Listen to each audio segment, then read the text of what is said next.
What is up, guys? Today we're going to be working on my buddy's 2020 YZ450F.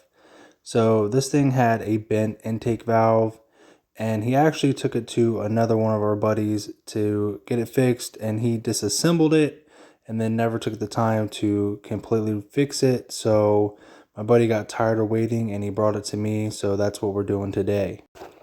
And of course, I forgot to hit record when I started putting the bike together.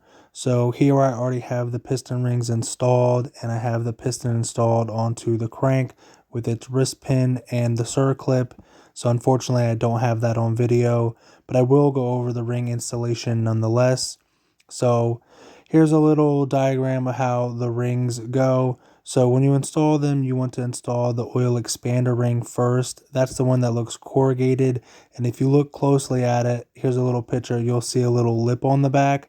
That goes towards the back because the oil ring rails will seat up against that. After you install the expander ring, you'll install the lower oil ring first, and then you'll install the upper oil ring. Then you'll install your second compression ring, and then last but not least, you'll install the top ring. Also, when you install one of these pistons, you want to make sure you install it with those bigger recesses for the intake valves in the front and those smaller recesses for the exhaust valves in the back. If that sounds backwards to you, you're not crazy. These do have a reverse head on them. So that's taken care of now, and we're back to real time here. So now I'm just staggering the rings.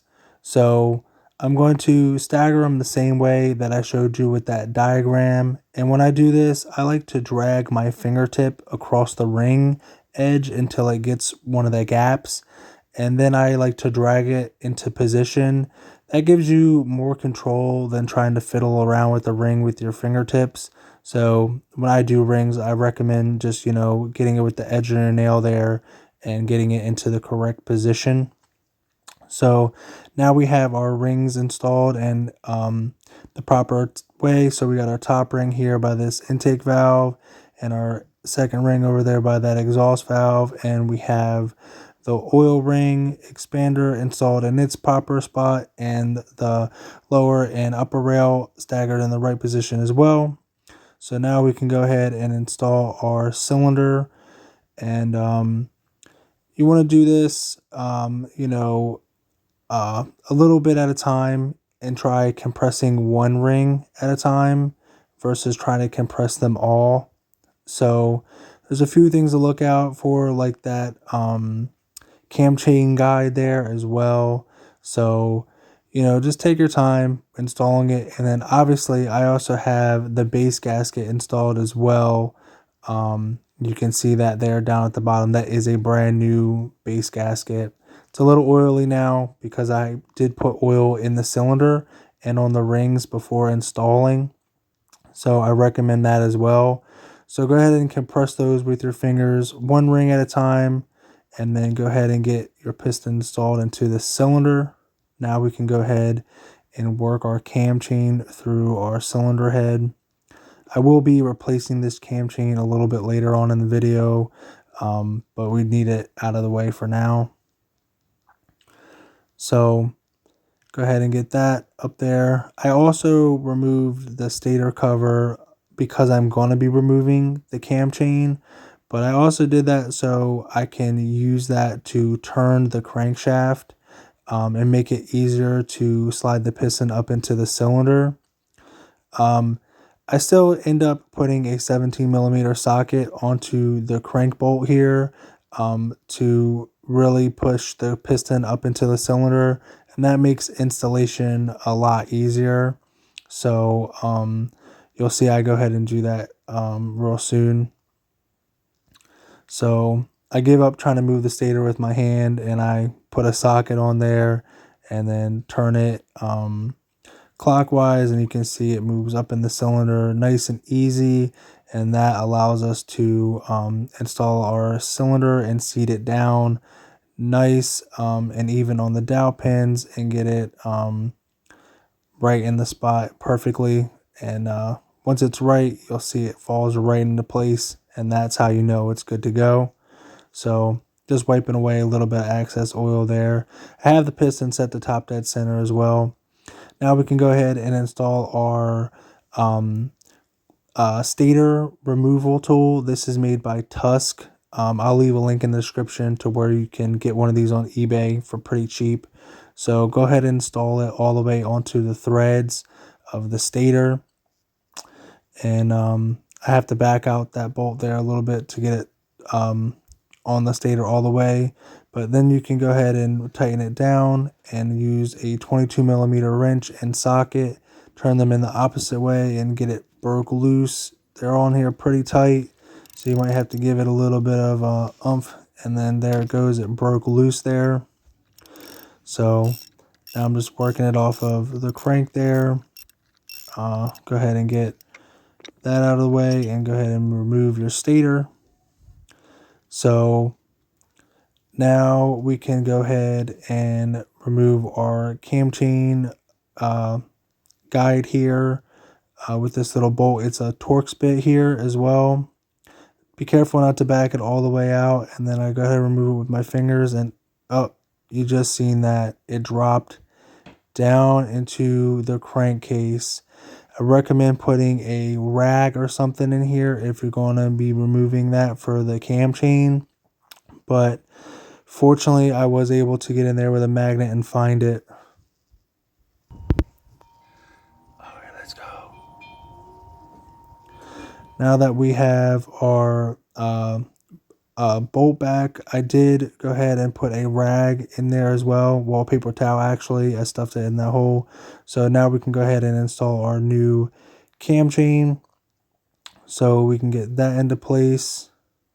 Get it on the teeth of the crank there and get it into place. And now we can go ahead and reinstall our cam chain guide here, and making sure to have something in that hole. I definitely recommend doing that before you remove it. That way you don't lose your bolt down in your crank like I did. Now we can go ahead and install this little bolt here. You can kind of see I have a little PTSD from losing it down there, being real careful with it. So now we can go ahead and install it back in.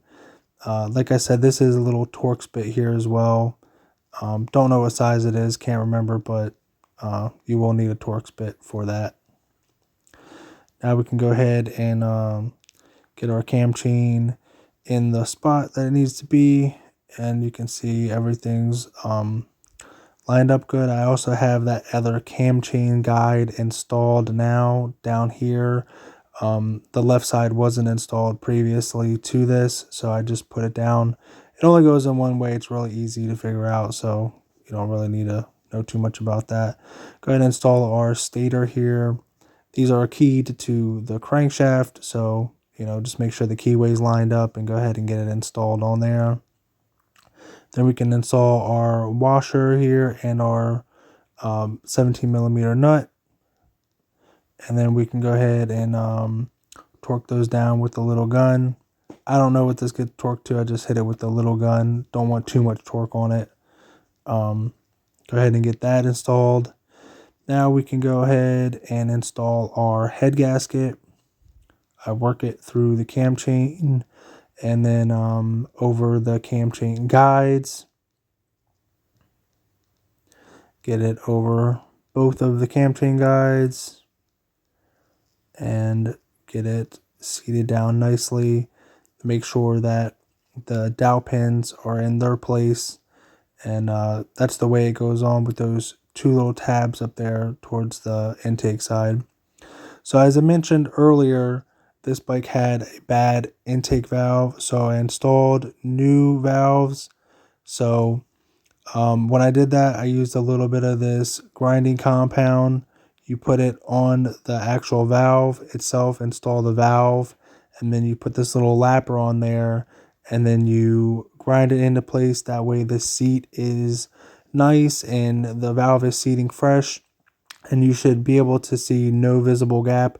I also poured a little bit of gas in there just to make sure it wasn't leaking and everything was sealed up as well. So now we have our new valves and our valve seals and springs installed into the head. I should have got that on video as well, but I didn't. I just kind of got ahead of myself. So with our new valves and springs and seals installed to our head, we can go ahead and reinstall our cylinder head here. So go ahead and get it over the cam chain guide there. As you've seen, I started from the other side of the bike and then I walked around to this side to get it over the cam chain guides. And then I go up top to get a better, angle on it and kind of drop it into place smoother. So I recommend going up top after you get it into place and get your cam chain guides in the right spot. And then I also recommend using a magnet or something to help get the cam chain through the cylinder head. So use a little magnet there and then boop, right up through it goes, and get our cam chain out of the way. Get it up and hung up to the side. That way it doesn't come off the crank or anything. It's unlikely to come off the crank, but you do want to make sure that it doesn't. So also install these two 8mm bolts on the side there. Also, there's a little clip for a wire that gets installed on one of those bolts. So now we can go ahead and remove our covers for our timing cover here. That's a 6mm Allen for the top and a 14mm Allen for the bottom. So go ahead and get our timing covers removed here. You can see the timing is already set to top dead center because that's where I had the piston installed at. But if yours is not, or if you're just, doing something else, this is how you would adjust the timing mark for the crank. So go ahead and get those covers off and get a 17mm socket installed onto the crank. I'll just show you, you just turn it around here until that little triangle up there lines up with the dot there in the case. And now you're back at top dead center. So this is how the cams go in. So you can see there is 2 dots on the intake cam and 1 dot on the exhaust cam.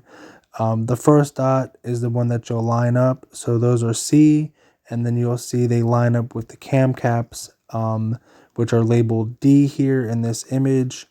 So that's how the camshafts go in. Also, when you install them and you look from the top, you'll see the camshaft lobes are pointed up and they're also angled towards one another. So let's go ahead and get our cam chain installed. And like I said, there are 2 dots on this one. So there's 1 dot up at the top and then there's 1 dot here. That's the dot that we're going to line up with the cam cap here. So we're going to get it lined up as close as we can to being dead center in the middle of that line there, right in the middle of the dot. Get it right there in the middle. It's not too hard. There's no tension on this cam chain or anything like that. So get it lined up nice and even. So now we're going to go ahead and start lining up our exhaust camshaft. And I'm going to go ahead and move the camera over here a little bit so you can get a better view.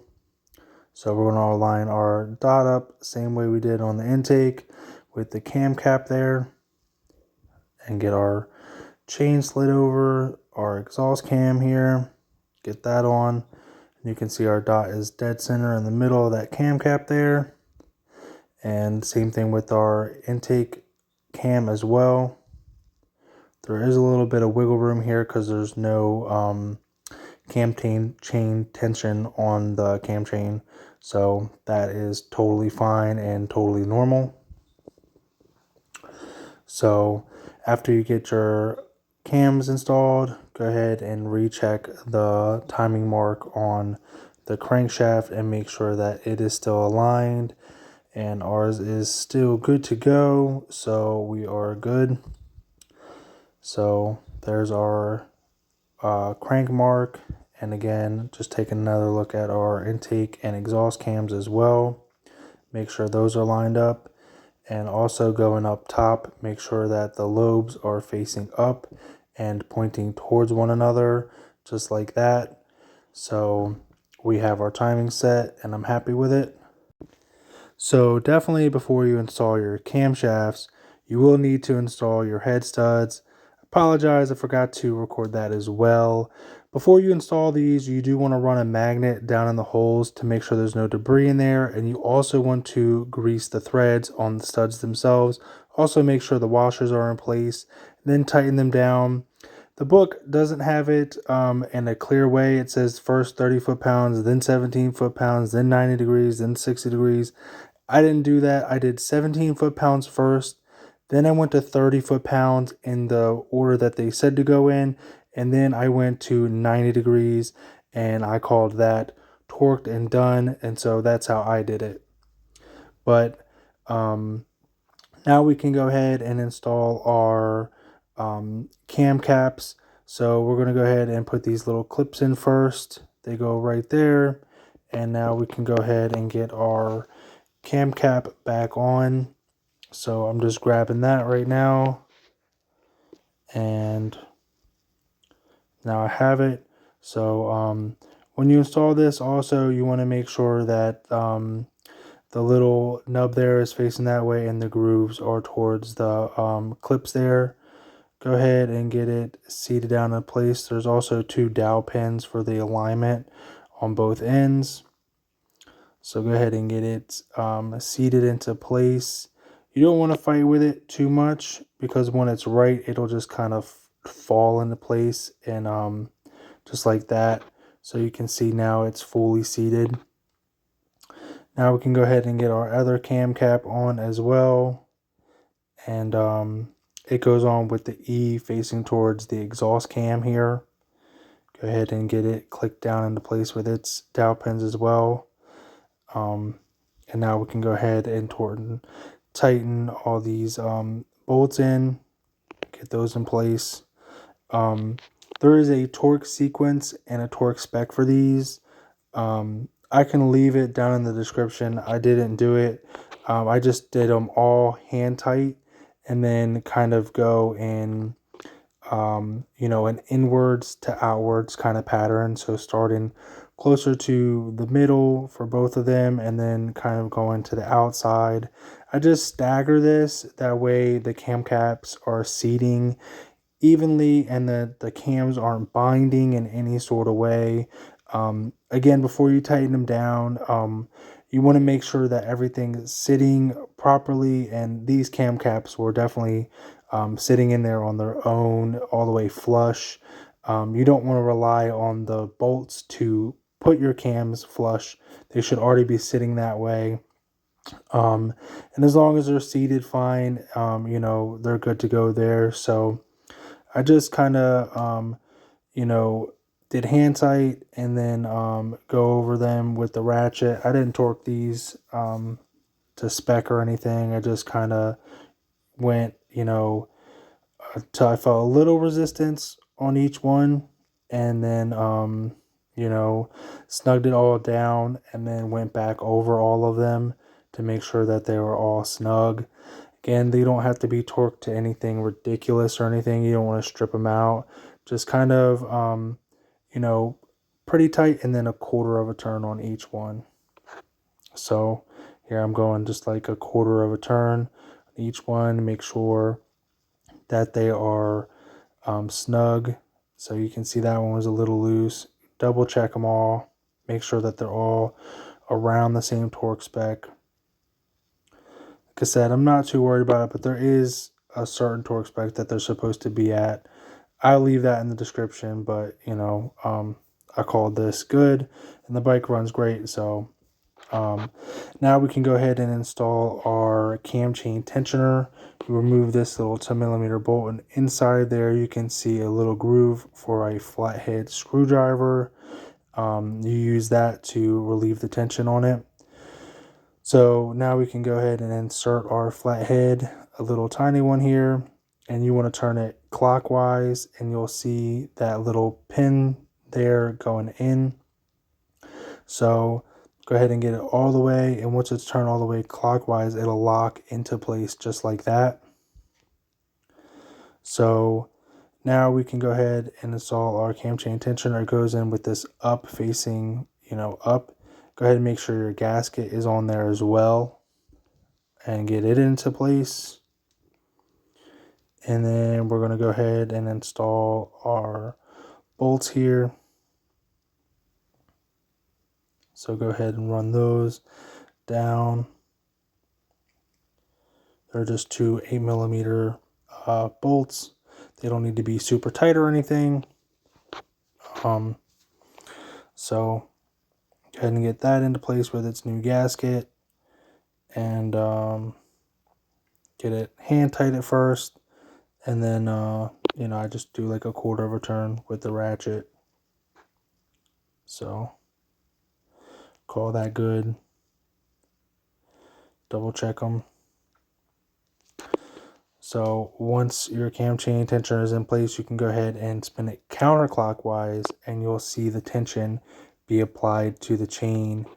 And now you can see that the cam chain is really tight, and we're good to go ahead and try and turn over our motor. So once you have your timing set and your cam chain tensioner on, you can go ahead and stick a 17mm socket on the crankshaft and do 2 full revolutions of your crank. So you can see here we go, the timing marks are lining back up, and we're going to go ahead and take a closer look here. So we're going to go ahead and look at the intake cam. Make sure that it's properly lined up right between the cam caps there. The exhaust cam is lined up properly as well. And we're going to double check our crank as well to make sure its timing mark is correct. And they all look good to me. So the timing looks correct and it's set. So I did shim these valves. I don't have it all on camera, but you can see I have the cams zip tied there for the timing, and you can see when I undo the tension on the cam chain there, you can see it coming off. You can actually see the tension coming off of that exhaust cam especially. You want to make sure the tension is off of the cams. That way you can go ahead and remove the cams and gain access to these 4 buckets. Underneath these 4 buckets are tiny shims that control the valve clearance. The best way to remove these buckets is by using a little magnet. So before you remove the cams or anything like that, it's important to check your valve clearance with the motor set to top dead center. Once you have your current valve clearance, if it's out of spec or anything like that, go ahead and reference it against this chart. So you're going to take your current valve clearance and use that on column A, and then you're going to use column B to help select the appropriate size pad. That way you can adjust your valve clearance. So the ideal valve clearance for your intake is 0.10 to 0.17 millimeters. And it's a very similar process for your exhaust. You take your current measurement and put it in column A, and then use column B to select your appropriate pad size. And the ideal clearance for your exhaust valves is 0.15 to 0.22 millimeters. Once I had the valves all adjusted and the clearance was good, I went ahead and installed the valve cover. I used a little bit of grease on this gasket here to help hold it in place. That way it didn't fall off when I was installing the valve cover. So once I had the valve cover on, I went ahead and buttoned everything up and put the throttle body on, plugged the fuel injector in, put the seat and gas tank on, plugged the fuel pump in, buttoned up everything else, made sure it was all good, put the coil on, everything like that, plugged all the appropriate sensors in, took care of that ground wire over there, and then here's the first start.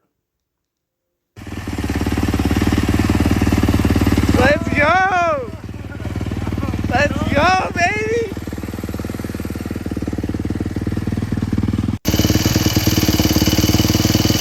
Go ahead one more time.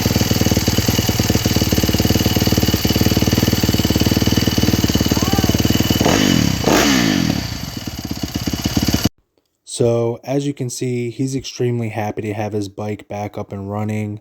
I hope you guys found this video useful. As always, guys, thanks for watching, and I'll catch you in the next one.